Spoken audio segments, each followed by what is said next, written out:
Kita bersama-sama mengucapkan basmalah. Selamat siang.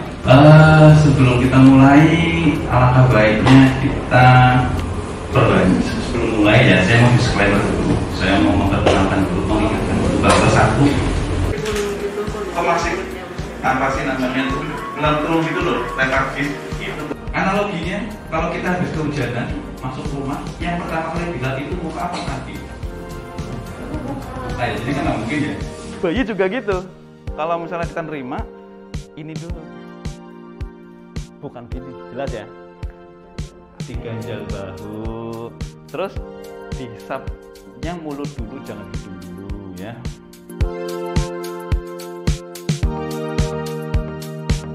Dengan food yang jelas, karena mengeringkan itu kena sama nafas juga. Oke? Nah ini. Nah, bagaimana cara menghitung denyut jantung pada bayi yang lagi registrasi? Semenit atau ada cara lain? Kenapa sih dok harus buru-buru banget? Bukan buru-buru. Kita main waktu soalnya. Kalau nggak segera diambil keputusan, makin berarti. Dengerin pakai stetoskop, hitung selama 6 detik dikali 10. Contohnya 8. Berarti 80. Bayi lahir, gak nangis, Haikal. Setelah Haikal, ternyata didapatkan gak nangis. Atau nangis tapi denyut jantung banyak loh. Bayi nangis tapi denyut jantung di bawah 100. Ternyata cuma 80. Karena di sini keputusannya itu 100 batasannya. 100 kali per menit. Cuma ketemu 1 sampai 9 atau mepet 10. Ya harus dilakukan. Paling bagus ini. Nah, cukup sesuaikan. Kalau bayinya prematur, bukan pakai yang ini, yang lebih kecil lagi. Ya, tapi kalau misalnya sudah langsung brojol, ini disesuaikan aja ya. Yang ini ukuran, oke? Jelas. Lanjut lagi. Nah, ini saya tambahkan sampai kalau bayi kita datang ternyata denyut jantungnya nggak ada sama sekali. Kan kalau di sini kan kita lihat ya. Ternyata kalau di bawah 60 SJB kan. Bayi nangis nih di bawah 60 SJB. Saya minta suhunya apa ya? Dingin apa hangat? Hangat. Kayaknya gampang. Ini cara cepatnya. Bagaimana cara ceknya? Kita pakainya waktu pengisian kapiler, bukan kayak di dewasa. Kalau dewasa kan kayak gini. Ya nggak sih? Tetap 3 detik. 1, 2, 3. Nanti kan merah. Nanti coba deh di rumah masing-masing. Ya. Satu begitu. Untuk ininya, mungkin saya 5 menit untuk prakteknya sebentar ya. Ada yang mau tanyakan nggak? Untuk pengukuran SPO mana yang dewasa Pak? Ada terus saya kayak pemberian oksigen itu kalau tadi kan ada memang detak jantung berapa kurang dari 100 terus pemberian oksigennya berapa liter dalam satu menit. Terima kasih pertanyaannya, ini memang yang cukup sulit ya. Jadi gini, untuk target saturasi betul sekali itu jangan ketinggian. Kalau sudah tepat saturasi, bayi baru lahir yang BBLC cukup bulat itu paling mentok dalam 1 sampai 1 jam itu maksimal 95%. Kalau kita pakai ini ya, yang modelnya kayak gini kita tertanggul, langsung nyambungnya kemana ini? Langsung nyambungnya kemana? Ini pertanyaan fundamental ini. Oksigen. Oksigen itu saturasinya berapa sih fraksi oksigennya? 100% dulu. Jadi 1 liter, 2 liter, 3 liter itu tekanan sebetulnya. 1, 2, 3 yang kita tik dulu. Itu tekanan HG kan.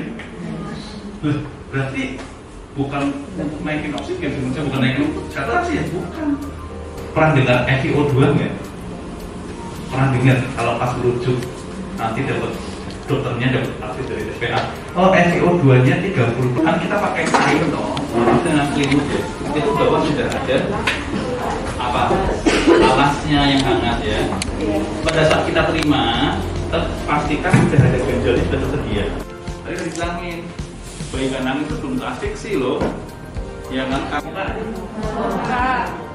Snap. Bisa nggak sih keringin sambil simulasi? Jadi langsung aja, jadi jangan kayak ini, jangan ya keringin dulu. Kalau 2 orang, yang satu sini, yang satu sini. Tidak diperkenakan lagi kayak gini. Selesai? Evaluasi apa aja yang dicek? Ada berapa komponen? 2 aja. Yang pertama apa? Nangis gak nangis? Yang kedua, denyut jantungnya harus berapa? 100. Di atas 100. 6 detik kali 10.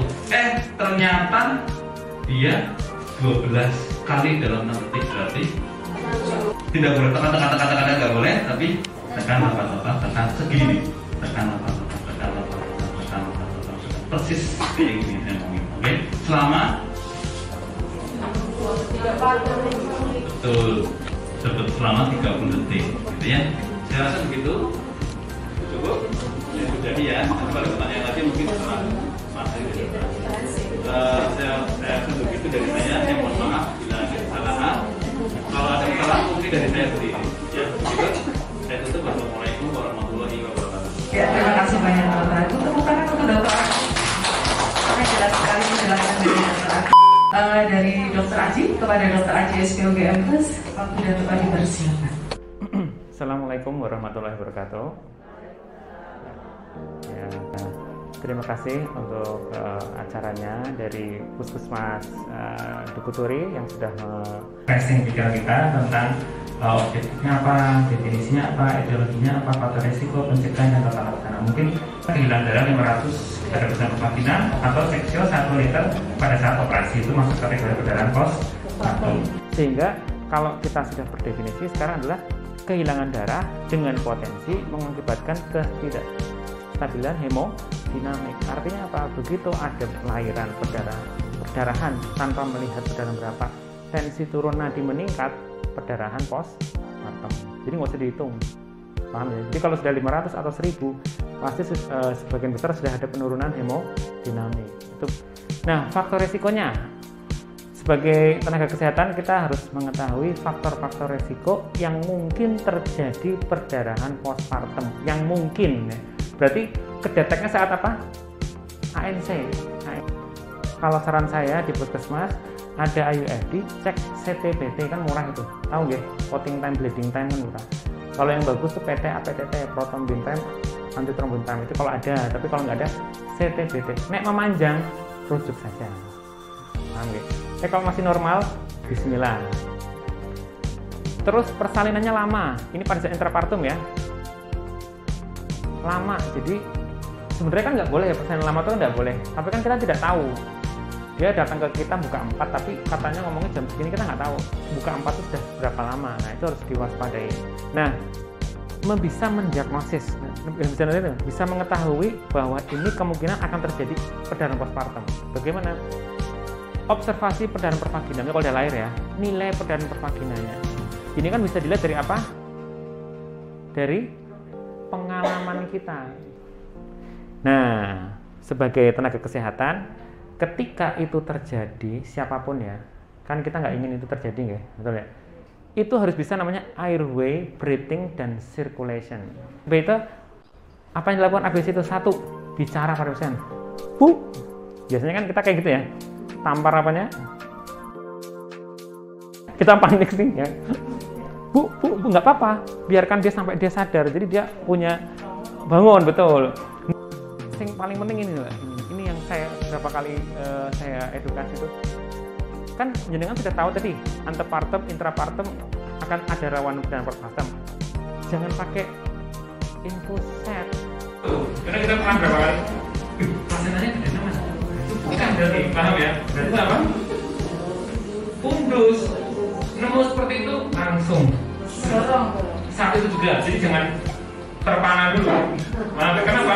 Begitu Anda terpana rahim kontraksi, bikin cin. Begitu cinnya terbentuk, sudah bisa. Kita dapat trauma, evakuasi dari beku, dan eksplorasi manual saat itu. Jadi kalau sudah ketemu ini semua, udah enak hatinya udah enak, ya kan? Baru kita akan menganalisa setelah komprehensif manual, udah ada kontraksi nih.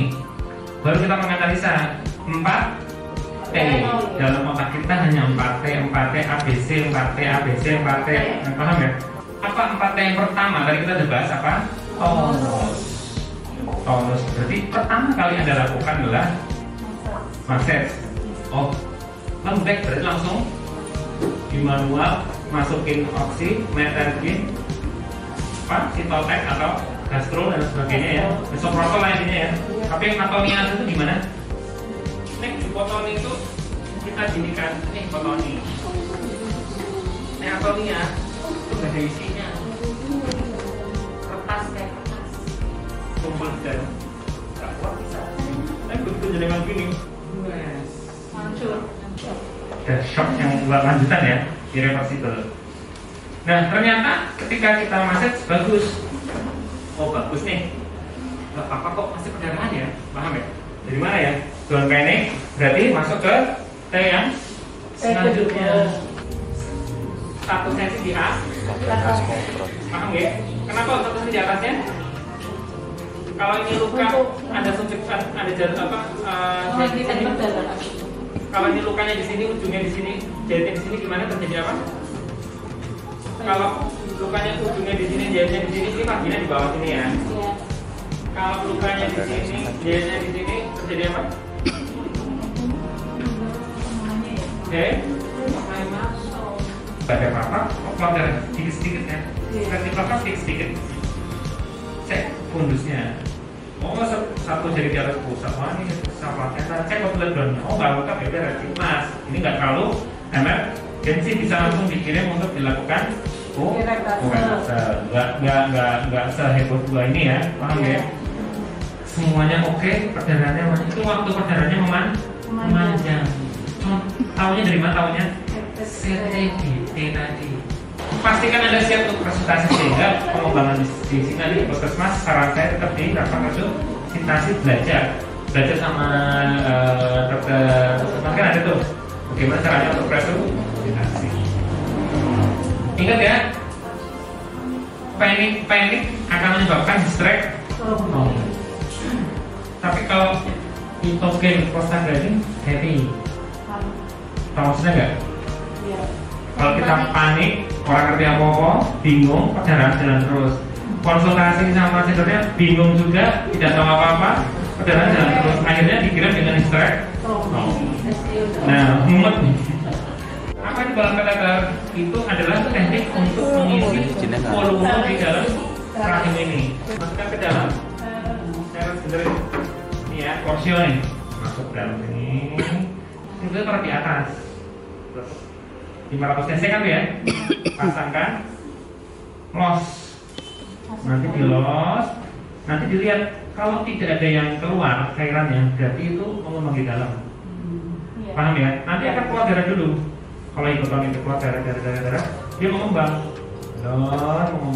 begitu mengembang, ketika sudah nggak keluar darah, berarti kafum uterusnya sudah terisi penuh, nggak usah diklaim. Sudah nggak ada perdarahan nih, dipastikan nggak ada perdarahan, kelihatan dari spekulo, pakai spekulo ya, sudah ada. Kelihatan untuk tunggu 24 jam. Besoknya kasar dibuka, tampon didorong pelan-pelan, nanti dia mengecil sendiri. Kalau 24 jam bagus responnya, insya Allah tidak ada atonia. Biasanya kita beberapa kali melakukan ini untuk kasus yang mau konservatif. Kalau 6 jam oke, berarti dia masuk, boleh diobservasi. Kalau 6 jam perdarahan terus, ya wes jangan, rusuk aja nanti. Saya tambahin metro ya, kalau merasa bahwa tadi pada saat layanan tadi banyak tindakan atau terapi yang agak banyak, kasih metronidazol selama 3-7 hari selesai. Jadi itu kira-kira mudah-mudahan ini bermanfaat untuk berangkat patung dan berdoa mudah-mudahan kita tidak menemui perdarahan total. Kalau iya tidak yang parah. Oke, saya terima kasih. Wassalamualaikum warahmatullahi wabarakatuh.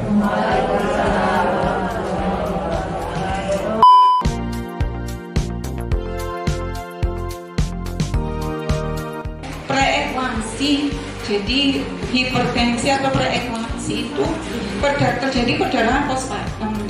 Kita kan nggak tahu kalau pada saat kita menangani di desa itu ada patus di rumah, kita kan nggak bisa merujuk, atau pada saat datang sudah lengkap ternyata preeklampsi ya. Mau tidak mau kan kita harus nolong situ. Terjadi perdarahan. Pada saat terjadi perdarahan, kita melakukan tindakan emergensi di mana infus drip, oksi 2 ampel, terus IR sama drip ya. Kalau misalkan oksi itu, kita kan katanya nggak boleh pakai meterkin dok, tapi pada kenyataannya 180. Tapi di oksi drip sama oksi IM itu nggak bisa berhenti dok. Apakah kita boleh dengan menggunakan meterkin itu terus sampai berapa kali? Terima kasih. Ini memang kalau kasus preeklampsi memang tidak bisa pakai meterkin mbak. Kalau pakai meterkin kan tambah tinggi, malah jadi kejang postpartum. Sehingga memang paling bagus itu pakainya apa? Misoprostol. Misoprostol, oksitosin itu nggak boleh banyak-banyak karena nanti dia bisa menyebabkan cairan ke paru-paru. Jadi yang mentoknya berapa ya?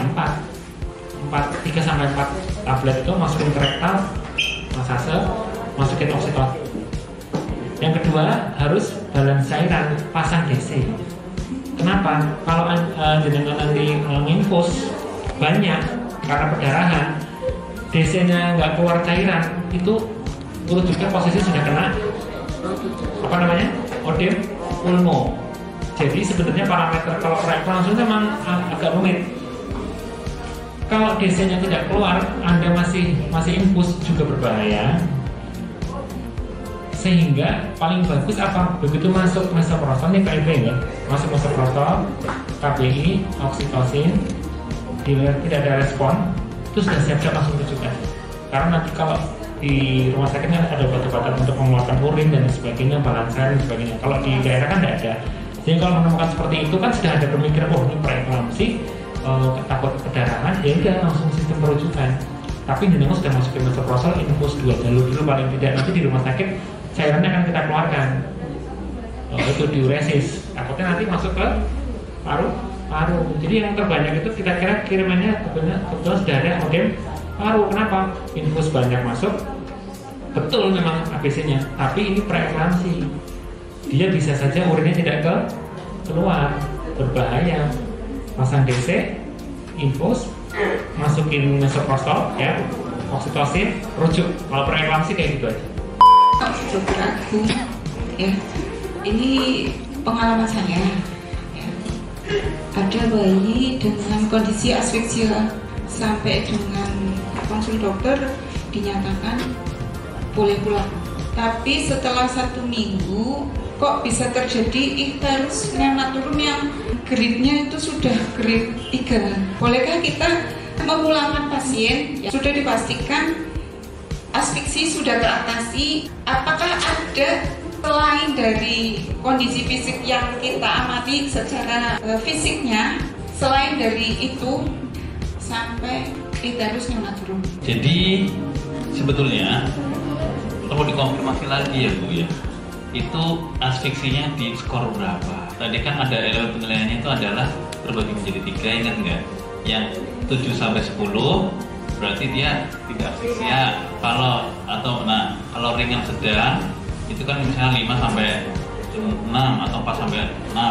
Kalau dia asfiksia ringan sedang berat itu harus dirawat dulu untuk di perinatal atau di NICU.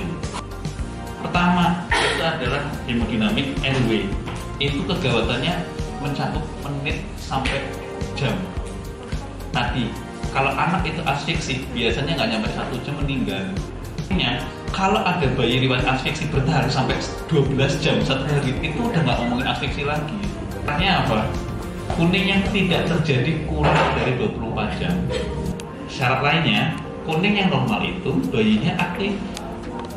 Kalau ada misalnya bayi di usia 7 hari tapi lethargis, berarti dia patologis. Kalau saya selalu ngomong ke pasien, itu syaratnya 3. Bu, bayi kuning itu nggak semuanya jelek. Saya laporan bayi setiap hari masuk, itu saya bukan statistiknya ya, saya ini ngomong pribadi nih. 99% kuning. Terus kuning yang bagaimana? Nah, di sini peran kita, mungkin ibu, mbak-mbak semua di praktek mandiri, di edukasi, saya politik edukasinya. Bu, Kasus perdarahan postpartum ini ada selain atonia. Jadi kalau laserasi jalan lahir bisa diberikan asam traneksamat. Kemudian apa tuh tadi, kalau retensi plasenta bisa nggak? Resiplas bisa nggak? Nggak bisa, karena kan penyebabnya apa? Ada sisa. Jadi traneksamat paling tepat diberikan pada kasus yang laserasi jalan. Lainnya tidak. Ya. Kalau yang fibrin, gangguan trombin, nggak ada faktor pembekuannya, trombinnya nggak bisa berjalan. Harusnya diberikan bukan PRC darahnya, tapi apa? Fresh whole blood. Jadi yang fresh whole, bukan PRC. Jadi tambahan tadi minta darahnya jangan PRC, misalnya kita PRC ya. PRC bukan, kalau yang trombin harus yang fresh whole blood. Jadi ada faktor pembekuan darahnya. Itu ya Mbak ya. Kita sebelum kita akhiri baca doa alumni darah.